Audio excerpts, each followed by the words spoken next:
दोस्तों, मुख्य चुनाव आयुक्त ज्ञानेश कुमार पर बहुत ही विस्फोटक प्रेस कॉन्फ्रेंस करके राहुल गांधी ने अपने इरादे साफ कर दिए हैं। एक ऐसी जानकारी राहुल गांधी ने अपने प्रेस कॉन्फ्रेंस में अब शेयर कर दी है जिसके जरिए ऐसा लगता है कि राहुल गांधी की खबरी या राहुल गांधी तक जानकारी पहुंचाने वाले अब चुनाव आयोग के अंदर बैठ गए हैं। दोस्तों, राहुल गांधी ने जो विस्फोटक प्रेस कॉन्फ्रेंस की उसका लबोलुबाब क्या है, अगर आप चाहें तो मेरा ये वीडियो देख सकते हैं। लेकिन इसके अलावा प्रेस कॉन्फ्रेंस में राहुल गांधी ने एक बहुत ही विस्फोटक खुलासा कर दिया है जो ज्ञानेश कुमार और चुनाव आयोग में बैठे वो अधिकारी जो अब तक विपक्ष के सवालों से बच रहे थे उनको परेशान कर सकता है। राहुल गांधी ने खुलासा कर दिया है कि चुनाव आयोग के अंदर ऐसे लोग बैठे हैं जो उन तक मदद पहुंचा रहे हैं, जो उन तक जानकारी पहुंचा रहे हैं। अगर ये बात सच है दोस्तों, तो आप समझ लीजिए कि ज्ञानेश कुमार के लिए या मुख्य चुनाव आयुक्त के लिए ये एक बहुत बड़ी परेशानी बन सकता है, क्योंकि राहुल गांधी ने एक बार नहीं 2 बार आज प्रेस कॉन्फ्रेंस में साफ कहा कि मुझे बड़ी हैरानी हो रही है, मैंने एक्सपेक्ट नहीं किया था, लेकिन ये हो रहा है कि चुनाव आयोग के अंदर बैठे लोग अब हम तक जानकारी पहुंचा रहे हैं, हमारी मदद कर रहे हैं और ये रुकेगा नहीं। अच्छा, एक इंटरेस्टिंग बात आई है जो मैं आपको बताना चाहता हूं कि इलेक्शन कमीशन के अंदर से हमें मदद मिलनी शुरू हो गई है। मैं साफ बोल देता हूं, इलेक्शन कमीशन के अंदर से पहले नहीं हो रहा था,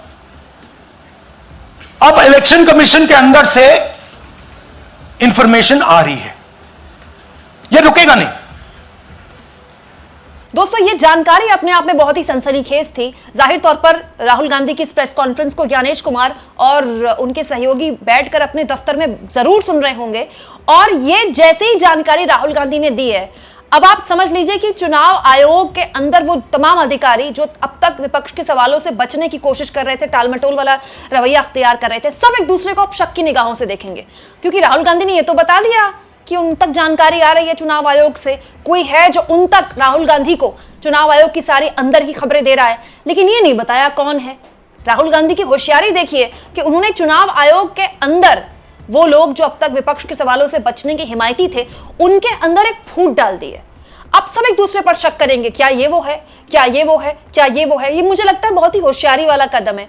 अब तक चुनाव आयोग से उनको जानकारी मिल रही हो ना मिल रही हो, लेकिन ये बोलकर उन्होंने चुनाव आयोग के अंदर या फिर ज्ञानेश कुमार की टीम के अंदर एक ऐसा शक पैदा कर दिया है जिसमें ज्ञानेश कुमार और उनके जो लोग हैं जो उनके लिए काम करते हैं, जो अब तक विपक्ष के सवालों से बचने की कोशिश कर रहे थे, वो जाहिर तौर पर एक दूसरे पर शक करेंगे। अब कोई भी डिटेल एक दूसरे को बताने में और हिचकेंगे। जाहिर तौर पर दोस्तों, ये जो पूरा का पूरा प्रेस कॉन्फ्रेंस थी, ये बहुत ही विस्फोटक प्रेस कॉन्फ्रेंस थी। इनफैक्ट अब तो राहुल गांधी ये कह रहे हैं कि अभी हाइड्रोजन बम आया नहीं है, इसकी तो मैं बुनियाद तय कर रहा हूं। एक और चीज जो राहुल गांधी ने बोली दोस्तों, बहुत समझने वाली और सोचने वाली है। वो कहते हैं कि ये काम उनका नहीं था, ये काम इस देश के कॉन्स्टिट्यूशंस का था। वो एक राजनीतिक आदमी है, उनका काम था राजनीतिक प्रक्रिया में हिस्सा लेना, चुनाव लड़ना, चुनाव जीतना, सरकार से सवाल पूछना। लेकिन क्योंकि इंस्टीट्यूशंस ने काम करना बंद कर दिया है, जो संस्थाएं इस तरह के काम करने के लिए जानी जाती थी उन्होंने काम करना बंद कर दिया, इसलिए उनका काम मुझे करना पड़ रहा है। एक्चुअली में ये सीधा सीधा हमला दोस्तों न केवल चुनाव आयोग पर था बल्कि वहां बैठे रिपोर्टर्स का था। एक वक्त हुआ करता था जब न्यूज चैनल्स में SIT नाम की टीम हुआ करती थी, स्पेशल इन्वेस्टिगेटिव टीम होती थी। ये काम स्टिंग ऑपरेशंस के जरिए किए जाते थे, खुफिया रिपोर्ट्स के जरिए किए जाते थे, उससे सरकारें हिल जाया करती थी। लेकिन अब ऐसी कोई टीम ही नहीं होती किसी भी चैनल में। इसलिए दोस्तों, जो काम रिपोर्टर नहीं कर रहे हैं, जो काम संपादक नहीं कर रहे हैं, वो राहुल गांधी कह रहे हैं कि उनको करना पड़ रहा है। देखिए, फ्रैंकली ये जो मैं यहां कर रहा हूं ये मेरा काम नहीं है। मेरा काम डेमोक्रेटिक सिस्टम में पार्टिसिपेट करने का है। मेरा काम डेमोक्रेटिक सिस्टम की रक्षा करने का नहीं है। वो काम हिंदुस्तान के इंस्टीट्यूशंस का है। वो काम वो नहीं कर रहे हैं, इसलिए मैं कर रहा हूं। अब मैं आपको यह कह सकता हूं कि हमने आपको 2 बार सबूत दिखाया है, और जब हम ये प्रेजेंटेशंस खत्म करेंगे, इसमें लगेंगे 2-3 महीने, जब हम ये खत्म करेंगे आपके माइंड में कोई डाउट नहीं होगा कि हिंदुस्तान में state after state, Lok Sabha after Lok Sabha चोरी हो रही है। तो मेरा काम सच्चाई दिखाने का है। मैं हिंदुस्तान की जनता को, हिंदुस्तान के युवाओं को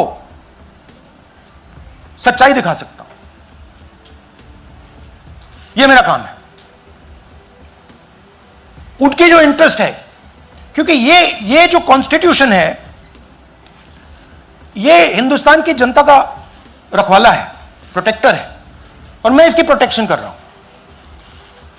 इसकी प्रोटेक्शन करने का काम हिंदुस्तान के इंस्टीट्यूशंस का है, हिंदुस्तान के ऑपोजिशन लीडर का नहीं है। मगर इंस्टीट्यूशंस नहीं करने।